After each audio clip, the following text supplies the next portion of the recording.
Assembly నడుస్తూ ఉన్నది. అసెంబ్లీలోకి ఎన్నుకోబడిన చట్టసభ్యులందరూ ఈ రాష్ట్రానికి సంబంధించిన వివిధ అంశాల మీద చర్చ చేస్తూ ఉన్నారు. మరోవైపు ఆ చట్టసభలో సభ్యుడైనటువంటి మంద సామేలన్న ఇంటి మీద కోడిగుడ్లతో టమాటాలతో దాడి జరిగింది. అప్పుడు సామేలన్న ఇంట్లో లేడు. ఆ కుటుంబం చిన్నపిల్లలు ఉన్నారు, ఇంట్లో వారి బిడ్డ ఉన్నది, వారి సతీమణి ఉన్నారు. ఈ విధంగా ఒంటరి చేసి ఆ కుటుంబం మీద, ఆ ఇంటి మీద దాడి చేయటం అనేది మొత్తం సమాజం, తెలంగాణ సమాజం ఖండించాలని మేము మేధావులుగా, ఉద్యోగులుగా విజ్ఞప్తి చేస్తూ ఉన్నాం. ఏదైనా సరే ఒక సంవాదం నడవడానికి సంబంధించి భారతదేశ చరిత్రలో చార్వాకుల నుంచి మొదలు పెడితే, అంటే కనీసం ఒక 2000 సంవత్సరాల నుంచి మొదలు పెడితే చాలా అంశాల మీద చర్చలు జరిగాయి, సంవాదాలు జరిగాయి. అలాంటి ఒక సంస్కృతి కలిగినటువంటి దేశము, నాగరికత కలిగిన దేశము అని చెప్తున్నటువంటి వారు భారతదేశాన్ని పరిపాలిస్తున్నది. వారు ఒక ఉజ్వలమైన సంస్కృతి దేశంలో ఉన్నది అని చెప్తూ ఉన్నారు. మరి అలాంటి సంస్కృతిలో భాగమైనటువంటిది ఏమిటంటే చర్చల ద్వారా ఎంత దూరమైన విషయాన్ని మాట్లాడవచ్చు. సామేలు గారు ఒక చట్టసభలో సభ్యుడిగా తన అభిప్రాయాన్ని ఒక సందర్భంలో వ్యక్తం చేశారు. ఆ వ్యక్తం చేసినటువంటి వరుస క్రమంలో సామేలు గారు మొదలుగా వేదాల మీద, వేద మంత్రాల మీద, పురాణాల మీద, ఇతిహాసాల మీద, ఐతిహ్యాల మీద, బ్రాహ్మణాల మీద కనీసం 100 సంవత్సరం నుంచి చర్చ జరిగింది. త్రిపురనేని రామస్వామి చౌదరి, గురుజాడ అప్పారావు, అటు పెరియార్ రామస్వామి, అంబేద్కర్, మహాత్మా జ్యోతిరావు పూలే, ఎందరో మేధావులు, ఎందరో సంఘ సంస్కర్తలు, వివేకానందుడితో సహా చర్చ జరిగింది. ఆ చర్చ అంతా కూడా రికార్డ్ అయి ఉన్నది. కనుక మందుల సామేలన్న వ్యక్తం చేసిన అభిప్రాయం, ఆ అభిప్రాయం పట్ల మీకేమైనా భిన్నాభిప్రాయం ఉంటే, లేదా మీకేమైనా ఖండించాలనుకుంటే పత్రికలో వ్యాసాలు రాయండి, టీవీలలో చర్చ చేయండి, ఒక సభ పెట్టండి. సభలో మీ అంశం మీద మీకు తీసుకొచ్చినటువంటి ప్రేక్షక శ్రోతల ముందు అభిప్రాయాన్ని వ్యక్తం చేయండి. కానీ భౌతిక దాడులు చేయటం అనేది భారతదేశంలో మీరు చెబుతున్న సంస్కృతికి ఏమాత్రం సరిపోయిందని మేము చెప్పదలుచుకున్నాం. కనుక ఈ తెలంగాణ రాష్ట్రంలో ఉన్న ప్రజాస్వామికవాదులు, మేధావులు, బుద్ధిజీవులు, రాజకీయ పార్టీలు, సంఘాలు ఈ సమస్యని ఇలా చూస్తూ ఊరుకుంటే, కేవలం మందుల సామేలన్న సమస్యగా భావిస్తే రేపు మన ఇంటికి కూడా కోడిగుడ్డు వస్తుంది. ఒక భిన్నాభిప్రాయాన్ని వ్యక్తం చేసినప్పుడు మంత్రివర్యులు అటూరి లక్ష్మణ్ గారు, గౌరవ పెద్దలు, శాసనసభ్యులు, SC department chairman Congress Satyanarayana గారు, మన శాసనసభ్యులు రామచంద్ర గారు, పెద్దలు గారు, అట్లాగే ఇక్కడ పార్టీ వదిలేష్ యాదవ్ గారు, అందరికీ నమస్కారం. ఈరోజు ఉదయం 10 గంటల ప్రాంతంలో మా గౌరవ శాసనసభ్యులు మందుల సామేలన్న ఇంటిపైన కొంతమంది అరాచక మూర్తులు చేసినటువంటి దాడిని మేము తీవ్రంగా ఖండిస్తాం. ఇప్పటికే బెల్లయ్య గారి మా చాలా విషయాలు. ఆ రోజు మా కాంపల్లి సత్యనారాయణ ప్రమాణ స్వీకారం సందర్భంగా మేము తీసుకున్నటువంటి బ్రాహ్మణులు మమ్మల్ని ఆశీర్వదించడం కోసం తీసుకున్నటువంటి, కాబట్టి వాళ్ళను కించపరిచే, వాళ్ళని ఇబ్బంది పెట్టే ఉద్దేశం మాకు కానీ మా మందుల సామేలు కానీ లేదు. ఎందుకంటే మేము పిలుచుకున్నటువంటి వాళ్ళను, గౌరవంగా పిలుచుకున్నటువంటి వాళ్ళని గౌరవించుకునేటువంటి ఒక కల్చర్, సంస్కృతి మా పార్టీ. సరే, మాట్లాడుతున్నటువంటి సందర్భంలో మా సామేలన్న పెట్టి మా పదం గాలి దాన్ని విత్డ్రా చేసుకుంటూ వెనక్కి తీసుకుంటూ అది అయిపోయింది. కానీ కావాలని బీజేపీ వాళ్ళు మందుల సామేలను టార్గెట్ చేయడంలో వారి ఉద్దేశం ఏంటో స్పష్టం చేయాలని మేము ఈ సందర్భంగా వారిని మేము రిక్వెస్ట్ చేస్తాం. మా సామీలన్న కోంపల్లి సత్యనారాయణ గారి ప్రమాణ స్వీకారంలో మాట్లాడింది ఏంటంటే దేశంలో ఉండేటువంటి బీజేపీ ప్రభుత్వం ఎస్సీల పైన, ఎస్టీల పైన, మైనార్టీల పైన దాడులు చేస్తూ ఉంది. ఈ వర్గాలకు దేశంలో రక్షణ లేదు. ఈ వర్గాలని కాపాడుకోవాల్సినటువంటి బాధ్యత, ఈ వర్గాల పక్షాన నిలబడవలసినటువంటి బాధ్యత ఈ రోజు నాయకత్వం తీసుకుంటున్నటువంటి కోంపల్లి సత్యనారాయణ పైన ఉందని చెప్పేసి గట్టిగా చెప్పింది కాబట్టి, గట్టిగా మాట్లాడింది కాబట్టి అది జీర్ణించుకోలేకనే బండి సంజయ్ దాడులు చేపిస్తున్న విషయాన్ని ఈ సందర్భంగా తెలంగాణ రాష్ట్ర ప్రజలు గమనించాలని మేము విజ్ఞప్తిస్తాం. బీజేపీకి వ్యతిరేకంగా దేశంలో బీజేపీ చేస్తున్నటువంటి తప్పులు, దేశంలో బీజేపీ అనుసరిస్తున్నటువంటి విధానాలను ఎవరు ప్రశ్నించినా, ఆ విధానాలపైన ఎవరు మాట్లాడినా మేము దాడులు చేస్తామనేటువంటి ఒక సంకేతాన్ని ఇవ్వదలుచుకున్నారా? మీరు ఏం చేయదలుచుకున్నారో భారతీయ జనతా పార్టీ రాష్ట్ర నాయకత్వం మా అన్నగారు కోరినట్టుగానే స్పష్టం చేయవలసినటువంటి అవసరం ఉంది. కాంగ్రెస్ పార్టీగా, కాంగ్రెస్ ప్రభుత్వంగా మాకు ఈ దాడుల సంస్కృతి మా ముఖ్యమంత్రి కానీ, మా ప్రభుత్వం కానీ, మా మంత్రి గారు కానీ ఎక్కడ కూడా ఈరోజు బండి సంజయ్ గారు చేసినటువంటి, బండి సంజయ్ గారు పంపించినటువంటి అరాచక మూకలు దాడి చేస్తే దానికి మేము ప్రతి దాడి చేయాలంటే మా కన్నా మా మంత్రి గారు కరీంనగర్లోనే ఎవరికి ఒక ఫోన్ చేసి చెప్తే తిరిగి కౌంటర్ దాడి మీ ఇంటి మీద చేస్తారు. అంటే ఎటుపోతే ఈ తెలంగాణ సమాజం ఎటు తీసుకుపోదలుచుకుంది, ఏం చేయదలుచుకుంది. కాబట్టి మేము ఈ సందర్భంగా కేంద్ర మంత్రి అయినటువంటి బండి సంజయ్కి మేము సూటిగా అడుగుతున్నాం. మీరు పంపించినటువంటి వ్యక్తుల్ని, మీరు దాడి చేసినటువంటి వ్యక్తుల్ని, వారి ద్వారా మీరు కూడా మందుల సామేలకు క్షమాపణ చెప్పవలసినటువంటి అవసరం. మందుల సామేలు గారికి బహిరంగంగా క్షమాపణ చెప్పాలి. లేదనుకుంటే ఈ దాడికి నువ్వే బాధ్యత వహించవలసినటువంటి అవసరం.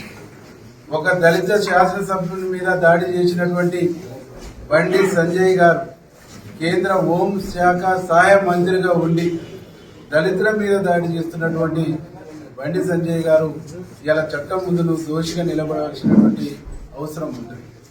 చట్టాన్ని కాపాడవలసిన, చట్టాన్ని రక్షించవలసిన, ఇన్ని వర్గాలకు రక్షణ కల్పించవలసినటువంటి నువ్వే భక్షించడానికి, కింది వర్గాలను దాడులు చేయడానికి, అరాచకానికి తెరదీస్తున్నావంటే నీకు కాన్స్టిట్యూషన్ మీద మా పిల్లలు చెప్పినట్టుగా ఏం గౌరవం ఉందో ఒకసారి నీ గుండెల మీద చేసుకొని ఆలోచించమని చెప్పేసి మేము విజ్ఞప్తి చేస్తాం. కాబట్టి ఈ రాష్ట్ర అధ్యక్షుడైనటువంటి రామచంద్రరావు గారు, మీరు వాళ్ళు నిజంగా ఈ ప్రాంతం వాళ్ళు కారు అని చెప్పేసి మా ఇన్ఛార్జి గారు చెప్తారు. వారిపైన తక్షణమే చర్య తీసుకోవాలి. పోలీసు వాళ్ళకు కూడా మేము విజ్ఞప్తి చేస్తా ఉన్నాం. 24 గంటల్లో ఈ దాడి చేసినటువంటి దోషుల్ని అరెస్ట్ చేసి శిక్షించాలని చెప్పేసి మేము విజ్ఞప్తి చేస్తా ఉన్నాం. అట్లాగే మందుల సామేలన్న వ్యక్తి కాదు, మందుల సామేలన్న వెనకాల కాంగ్రెస్ పార్టీ ఉంది, ప్రభుత్వం ఉంది, ఇంతమంది ఎమ్మెల్యేలు ఉన్న సమాజం ఉన్నది. మందుల సామేలన్నకు ఏ హాని జరిగినా, మందుల సామేలన్నకి ఏం జరిగినా బాధ్యత వహించవలసింది బండి సంజయ్, బాధ్యత వహించవలసింది బీజేపీ వాళ్ళని చెప్పేసి మేము హెచ్చరిస్తూ, మందుల సామేలన్న జోలికి వస్తే తెలంగాణ సమాజం కానీ, మా సామాజిక వర్గం కానీ, కాంగ్రెస్ పార్టీ కానీ చూస్తూ ఊరుకోదని చెప్పేసి మేము హెచ్చరిస్తాం. 12వ తేదీన ప్రమాణ స్వీకారం రోజు మందుల సామేలన్న చేసినటువంటి వ్యాఖ్యలు తప్పు లేదందులో అని అయినా మీరు గాయపడ్డారు, బాధపడ్డారని మిమ్మల్ని నొప్పించకుండా ఆయన బేషరతుగా క్షమాపణ చెప్పినారు. అది సంస్కృతంలో ఆశీర్వాదం ఇచ్చినారు. నాకు ఆయనకి ఏం అర్థం కాలేదు, అది ఏంటో మరి అరబీలో ఏదంటుందో మనకు తెలియదు కాబట్టి ఆ విధంగా మాట్లాడుతుంది. ప్రజాస్వామ్యంలో ఉన్నాం, ప్రజాస్వామ్యయుతంగా మనం మాట్లాడాలి తప్ప ఏదో మనం తెలంగాణ లేము ఉత్తరప్రదేశ్లో ఉన్నాము, బీహార్లో ఉన్నాము, మాది బీజేపీ ప్రభుత్వం ఉన్నది అనుకొని పూనుకొని దాడికి దిగడం అనేది హేయమైన చర్య. ఇక్కడ ఉన్నది కాంగ్రెస్ ప్రభుత్వం.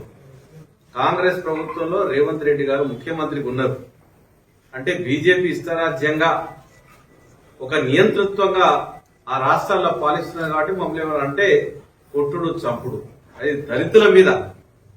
దళితుడైనటువంటి సోదరుడు, మరి అందరితో సౌమ్యంగా ఉండేవాడు, చాలా పెద్ద ఆయన, నియోజకవర్గంలో మంచి మెజారిటీతో గెలుపొంది అందరితో ఉండేన ఏమనుకోరు, వీళ్ళు మాదిగోళ్ళు కదా, మాదిగా బిడ్డను కొడితే ఎవడేమంటాడని ఇక్కడ ఉన్నటువంటి బీజేపీ నాయకులు అనుకున్నారనుకుంటా. మేము కూడా అదే పద్ధతిలో దిగితే ఒక్కరు కొడతారు. మేము అటాక్ చేయడం మాకు పెద్ద చేత కాదు. మేము ప్రజాస్వామ్యయుతంగా ఉండాలంట. మండల స్వామి గారు, అదేవిధంగా మా మానకుంటూరు శాసనసభ్యులు, మా రాష్ట్ర ఎస్సీసీఎల్ అధ్యక్షుడు అంబటి సత్యనారాయణ గారు, మా అన్నగారు వేముల వీరేశం నగరకల్ ఎమ్మెల్యే గారు, అదేవిధంగా ఈ నియోజకవర్గం సంబంధించినటువంటి ఇన్ఛార్జిగా ఉన్నటువంటి వజ్రేష్ యాదవ్ గారు, మా మిత్రులు, మా శ్రేయభిలాషులు ఎప్పుడు కూడా ఈ రాష్ట్రంలో ఎవరి కష్టం వచ్చినా నేను ఉంటా అని చెప్పి గిరిజన నాయకుడిగా మా బీల నాయక్ గారు, ఇంకా సహచారం చాలా మంది మిత్రులు, లోకల్ కార్పొరేటర్ కిషోర్ గారు, మా దళిత సభ్యులందరూ, వివిధ హోదాలో ఉన్నటువంటి మా మిత్రులందరూ కూడా ఈరోజు మా మీడియా మిత్రులందరికీ ప్రత్యేకంగా మీ ద్వారా యావత్ తెలంగాణ ప్రజానికి మనం తీసుకుందంటే, మొన్న 12వ తారీఖు ఏదైతే మీటింగ్లో జరిగిన విషయంలో మేము అందరం బాధపడడం, చింతించినాం. దానికి మా మంత్రి ఎమ్మెల్యే గారు కూడా దేశంతో క్షమాపణ చెప్పినారు యావత్ తెలంగాణ ప్రజలతో. మన అనుకూలితోటి అనుచిత మాటలు మాట్లాడినందుకు దేశంగా క్షమాపణ చెప్పడం జరిగింది. మేమందరం కూడా పరోక్షంగా ప్రత్యక్షంగా వారు వ్యక్తిగతంగా మాట్లాడిన విషయం వ్యక్తిగతంగా వారు క్షమాపణ కోరడం జరిగింది. క్షమాపణ కోరిన తర్వాత ఈరోజు ఉదయం 12 గంటలకు వచ్చి మరి కొంతమంది ఆకతాయిలు, మన భారతీయ జనతా పార్టీ నాయకులుగా ఇప్పుడే అంటున్నారు, వాళ్ళు BJP party నాయకులన్నా Bharatiya Janata party నాయకులు, కాషాయ కండువ మెడలో ఉన్నది, వచ్చి ఇంటి ఏదైతే సామ్యులు గారు ఉండేటువంటి నివాసం ఉండే ఇంటి దగ్గర కుటుంబ సభ్యులు ఉంటారు, పిల్లలు ఉంటారు, కోడళ్ళు ఉంటారు, అదేవిధంగా అందరూ ఉన్నారు. అప్పుడే సామ్యులు గారు బయటికి వెళ్ళారు. కోడిగుడ్లతో దాడి చేసి విచక్షణ రహితంగా నోటికి ఎంత వస్తంత వారు మాట్లాడిన మాటకు బేషంత క్షమాపణ చెప్పిన తర్వాత మేమందరం కూడా బాధపడి విచారణ వ్యక్తం చేసి, వ్యక్తిగతంగా నువ్వు మాట్లాడిన మాటకు నువ్వు క్షమాపణ చెప్పాలని కోరిన వెంటనే వారు వెంబడే వారు మాట వాపసు తీసుకుని క్షమాపణ చెప్పారు. ఇవాళ భారతీయ జనతా పార్టీకి సంబంధించిన కేంద్ర మంత్రిగా వ్యవహరిస్తున్నటువంటి బండి వారు పార్టీ నాయకత్వాన్ని, వారి కార్యకర్తలు ఈ విధంగా ఏదైతే పరోక్షంగా ప్రత్యక్షంగాను సపోర్ట్ చేయడం సరైన పద్ధతి కాదు, ఇది సరైన సంస్కారం కూడా కాదు. ఒక దళిత నాయకుడు, తుంగతుర్తి ప్రజలతో ఎన్నుకోబడ్డ శాసనసభ్యుడిగా ఉన్నటువంటి శాసనసభ్యుడిపై ఇంటి మీద దాడి చేయించడం అనేది అత్యంత దారుణం. దాన్ని తీవ్రంగా ఖండిస్తున్నాం. చట్టపరంగా పోలీసు అధికారులు కూడా మేము చెప్పడం జరిగింది. ఏదైతే చట్టాన్ని నిబంధనకు అనుగుణంగా ఎవరైతే కెమెరా ముందు ఉండి ఒక దళిత శాసనసభ్యుడి నోటికి ఎంత వస్తుందో విచక్షణ రహితంగా తిట్టడాన్ని, మాట్లాడడాన్ని తీవ్రంగా మేము ఖండిస్తూ మేమందరం ఆయనకు ధైర్యం చెప్పడానికి రావడం జరిగింది. మొన్న జరిగిన సంఘటన విషయానికి క్షమాపణ చెప్తే అంతటితో మేము ఆగిపోయింది అనుకుంటాం. కానీ ఈరోజు క్షమాపణ చెప్పిన తర్వాత కూడా మా మీద దాడి చేయడం అనేది అత్యంత బాధాకరం. ఏదేమైనా కూడా ఇప్పటికైనా భారతీయ జనతా పార్టీ సంబంధించిన నాయకత్వం కానీ భారతీయ పెద్దలు కానీ కూడా ఈరోజు ఒక శాసనసభ్యుడి ఇంటిపై మీరు మీ నాయకులు, మీ పార్టీ కార్యకర్తలతో దాడి చేయించారు కదా. మేము గిట్ట కాంగ్రెస్ పార్టీ కార్యకర్తల గిట్ట మీరు పిలుపునిస్తే మీ యొక్క నాయకులకై, మీ భారతీయ జనతా పార్టీ నాయకులపై దాడి చేయించడం పెద్ద ముచ్చటేం కాదు. కానీ ఆ సంస్కారం మా గౌరవ ముఖ్యమంత్రి గారు కానీ, మా ప్రభుత్వం కానీ మా పిసిసి అధ్యక్షులు కానీ నేర్పే చట్టాన్ని లోబడి మేము ఈరోజు ఇంటి మీద దాడి చేయడం, విచక్షణ రహితంగా మాట్లాడడం, దళిత శాసనసభ నోటికి ఎంత వస్తుందంత ఆ మైక్లో మాట్లాడే వీడియో ఏంటో మాకే బాధ అనిపించింది. ఆ సోదరి మన ఏదో మాట్లాడుతుంది ఇష్టానుసారంగా. ఎందుకంటే ప్రజా జీవితంలో ఉన్నాం మనందరం. తెలిసి తెలియని కొన్ని పొరపాట్లు అందరితో జరుగుతాయి, మానవ సహజం అదంతా కూడా. దాన్ని ఇంత పెద్ద విధంగా మా దాడి చేయించే విధంగా, ఇంటి మీదకి దాడి చేయించే విధంగా చేయడం, దాడి జరిగిన తర్వాత మరి అనుకోకుండా దాడి జరిగింది, మా వాళ్ళు చేసింది పొరపాటు అని చెప్పి ప్రెస్కి మాట్లాడకపోవడం. సాయంత్రం 7 గంటలకు మేము అందరం శాసనసభ్యులు అందరూ అనుకున్నారే మన సహచర శాసనసభ్యులు ఇంటి మీద, మా ఇంట్లో భార్య ఉంది, మా అక్క ఉంది, బిడ్డలు ఉన్నారు, కోడలు ఉన్నారు, కొడుకులు ఉన్నారు, చిన్న పిల్లలు ఉన్నారు, ఏదో వాళ్ళు ఆందోళన పడుతుంటారు, మన బాధ్యత అని చెప్పి మేము అందరం బయలుదేరొచ్చు.